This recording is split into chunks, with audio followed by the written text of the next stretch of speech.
The CVS pharmacy on Main Street buzzed with the mid-morning rush, a familiar chaos for the suburban folks of Oakwood. Shelves gleamed under fluorescent lights, stocked with cold remedies and vitamins, while the air carried a sharp whiff of antiseptic mixed with the faint must of winter coats. Customers shuffled in a neat line at the pickup counter, clutching prescriptions or waiting to ask about dosages.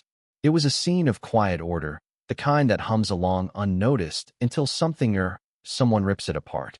At the counter's edge stood Walter, a man in his late 70s, his frame stooped, but his eyes sharp with a lifetime's wisdom. His gnarled hand gripped a polished cane, its tip worn from years of steadying his steps. His wool coat, buttoned against the January chill, hung loosely on his thin shoulders. Walter waited patiently, his prescription slip tucked carefully in his pocket, his face etched with the kind of calm that comes from enduring life's harder edges. The line moved slowly, each person respecting the unspoken rule, wait your turn. That is, until Diane stormed in. A woman in her early 50s, her face taut with impatience, Diane pushed through the crowd like a bulldozer. Her sharp elbow jostled Walter, nearly knocking him off balance. Without a glance back, she planted herself at the front of the line, arms crossed, her voice cutting through the murmurs like a knife. Age doesn't give you a free pass, she snapped, loud enough for the whole pharmacy to hear. Everyone waits their turn. The room froze. Walter blinked, his hand tightening on his cane as he steadied himself. The crowd's soft chatter dissolved into uneasy whispers. Diane's words weren't just rude, they were a gauntlet thrown at the feet of common decency. Heads turned, some with shock, others with quiet outrage. A few customers exchanged glances, their eyes asking the same question. Who does she think she is? Walter, ever the gentleman, spoke softly, his voice steady despite the tremor in his hands. Ma'am, I'm waiting my turn, just like everyone else. Standing's tough for me, so I'd appreciate a little understanding. His words were polite, but they carried the weight of a man who'd earned his place in line and in life. Diane wasn't having it. She waved a dismissive hand, her voice rising. I'm sick of people expecting special treatment just because they're older. This is a line. No exceptions. Her defiance hung in the air, a challenge to the very idea of compassion. The crowd shifted uncomfortably, the tension thickening like a storm cloud. Some murmured their disapproval, but no one stepped forward. Not yet. Behind the counter, pharmacist Emily watched the scene unfold, her practiced calm masking a growing concern. She'd seen her share of squabbles, but this was different. Diane's boldness threatened to unravel the fragile civility that kept the pharmacy running smoothly. Walter, meanwhile, stood his ground, his dignity a quiet rebuke to Diane's outburst. Finally, a woman in her 60s, Margaret, spoke up from a few spots back. Her voice was firm but kind, the tone of someone who'd raised kids and settled disputes. Most of us get that some folks need a little extra time, she said, looking pointedly at Diane. It's about being decent, especially when things are busy. Her words sparked nods and soft agreements, a ripple of support spreading through the line. Diane doubled down, her arms crossing tighter. Decency doesn't mean breaking rules, she shot back. If you've got a problem, talk to the manager. Her defiance was a wall, unyielding and cold. The crowd's murmurs grew louder, a mix of frustration and disbelief.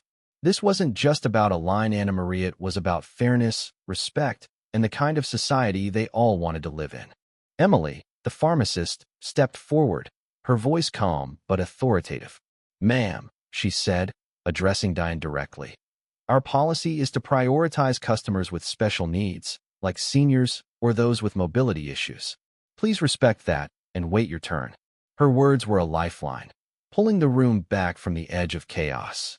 The crowd exhaled, some nodding in approval. Diane scoffed, her face flushing. I'm not here to wait longer because someone can't stand.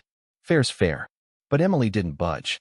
Fairness means helping those who need it, she replied. We want everyone to feel safe and respected here. Her tone left no room for argument, and for a moment, it seemed the storm might pass. Walter, sensing the shift, offered a quiet thank you to Emily, his gratitude palpable. Diane, though, wasn't done. I'm tired of sob stories, she muttered, loud enough for all to hear.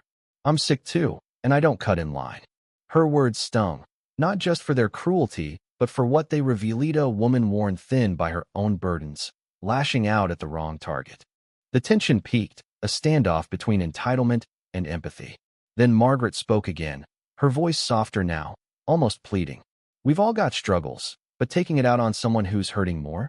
That's not right. Her words hit like a truth bomb, and Diane's posture faltered, just for a second. Emily seized the moment.